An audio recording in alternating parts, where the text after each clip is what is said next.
Thank you. Any questions? Yes, please. You mentioned that some powers try to destroy all crops and fields. My question is, this will destroy them too.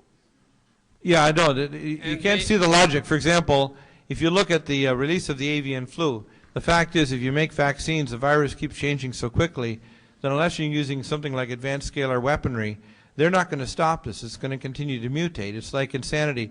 George Bush's squinty-eyed daughters are breathing depleted uranium too. George Bush breathes depleted uranium. These people are fools.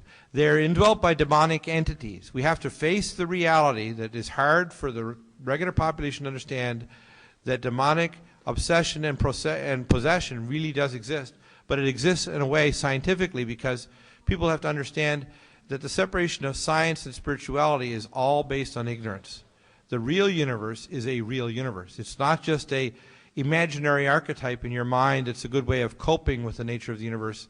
It is a reality. These beings really do exist, both in the physical flesh and on the astral planes, which is why all the higher level Masonic orders, or the Black Dragons, or the higher level Buddhist dark monks and so on, all of them are indwelt by demonic astral entities. Yep, go ahead. Yes. Are there transdimensional beings who are on our side helping us? Of course there are. Mm-hmm. Of course there are. There are very advanced civilizations and beings. They call them angels. Angel means messenger of the Most High God. Now, for an ancient society 3,000 years ago, it's very hard to say to a shepherd that someone's from a specific star system or from a different time, space, or somewhen, not just somewhere.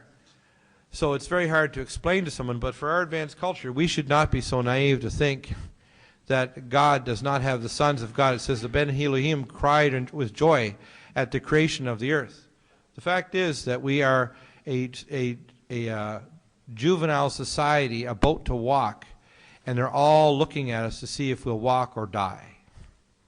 And they're there trying to not interfere, but the angels are there. We might call them angels, like the angels that they mythologize through the Middle Ages, or they draw wings on them. But these advanced beings exist. Everybody's always known them. Back through the Middle Ages, right through the Middle East, they say if you have a stranger, you make sure you treat him well and you feed him, because you never know when he may be an angel. So, of course they exist. Everybody's known that. Anybody who says they don't believe it just hasn't read any history. Are they creating and guiding the star children? Well, when you're talking about the star children, literally, we as spirit beings make decisions as to where we are incarnated and where we exist. And when you're saying they're directing them, of course the angels are there. When you talk about guardian angels and so on, people had an intuitive knowledge, and even these other religions like the Catholics and so on, they understood, and the Buddhists, they knew there were positive, if you want to call it spiritual entities that are in harmony with the Most High God, that are of course trying to intervene. Why do you think the earth is not just total chaos? If it was, listen, with what I've been underground with these facilities and what I know is going on, the only way that we could even have this meeting tonight, and I could even fly my jet in here even though my other bag didn't arrive, is because there's angels trying to fight against it. I had so much opposition to come here. I traveled in 1999 to 42 cities in Israel, and through the 90s and before, cities all over the U.S. and Canada, and I've never had such opposition as trying to come here to speak today. And the reason is, we're coming very close to them signing the peace treaty that's going to partition Israel and the city of Jerusalem. And when they sign that peace treaty, count the clock, because the sealing of the sons and daughters of the Most High will start on day one of them signing that treaty, and that sealing will end at exactly 1,260 days. So you're hearing that today. If you go on my website, you'll pick up and you can see the first two chapters of the small scroll. The first chapter I received back in 1998. The second chapter I released in 2003, and there's 10 more chapters to be released. If you read that, you will read not the words of a man, but you read the words that were given to me by the Most High.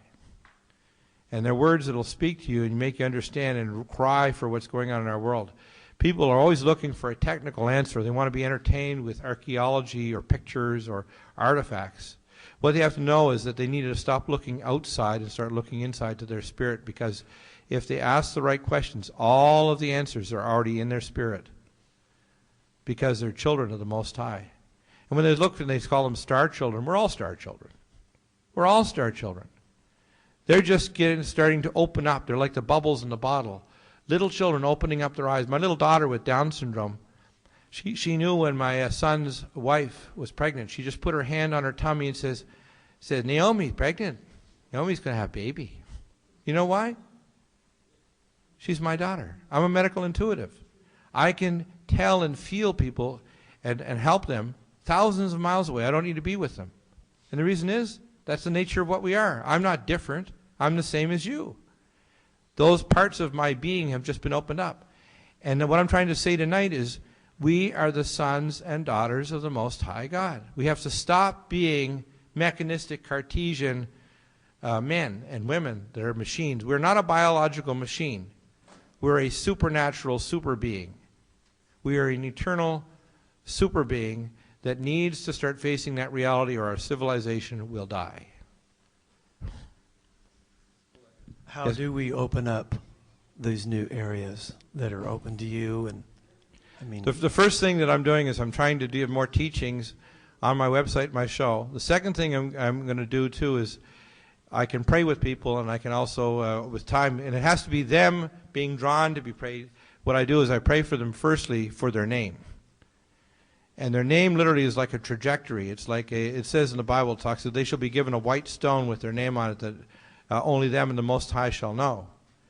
And it is like their way. So when you tell someone that they have to have religion, what you really should be telling them is to start reading from their book of life, which is their trajectory, their name, which is their spirit name of what they are. Their book is a very large book. And that's the problem, is people are expecting to have a pat answer. And so what they need to do first is they have to start seeking. Once they seek enough, people have called me and said, well, I'm ready to receive my name. I said, no, you're not. You're not ready. I can tell. My spirit can tell they're not ready. When they're ready, they'll know that there's a ring in their spirit that they're ready to know their name, because taking your name means you have a trajectory, you have a responsibility. When I took my name, I knew I had to let my practice go. I had to let my fear of death go. I had to let my fear of never seeing my family go. I had to know that for me to be what I am, which is a prophet of the Most High God, I had to speak out and say things that were so shocking to my professionals that they would think I was insane. I had to speak out and tell whistleblowing things that were so upsetting that people would say, how can you say that, even if you've got proof? So it's a journey, and you get on that pathway. A lot of people say that they're ready, but they're not. What they need to do is they need to get in some very serious prayer and cry out for what they are first. And then when they're ready, come to me, call me, and I'll pray with them. They can be 1,000 or 10,000 miles away, and I'll tell them. And once they start acquiring their name, and once they start feeling that the Spirit of the Most High enter them, then they'll start acquiring it. They don't need a formula. They don't need to go to a temple. They don't need to pay any money. They don't need to join a church. What they need to know is they need to start having the pathway to their pathway to the Most High. That's what they need. Because anything else is mind control. So how do we get to the rest of the sheeple? The first thing people, as they say, they're looking for the answer, like you're looking for an answer now. What I want people to do is start looking for the questions. That was the chief thing that I was trying to say tonight. You need to look for the spiritual questions.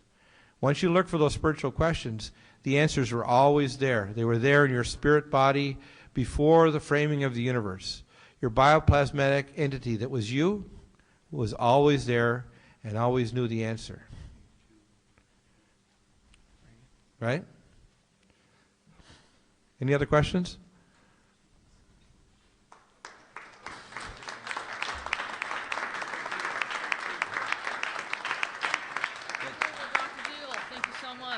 You're welcome. All right. Thank you for inviting me. I'm sorry I tired you out so much. No, not at all. Well, we hope you liked that presentation of Dr. William Deagle. Yeah. I know you guys are a little tired. You don't have to worry or being rushed out. Take your time. And we do have probably copies of this tonight, believe it or not.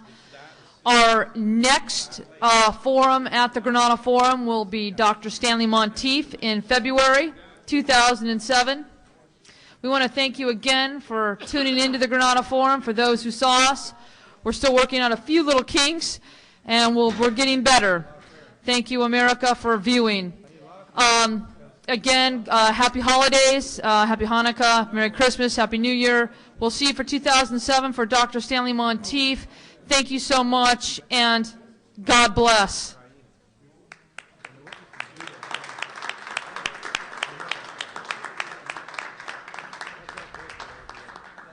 Yeah. Next time I come, you'll see me, I wear my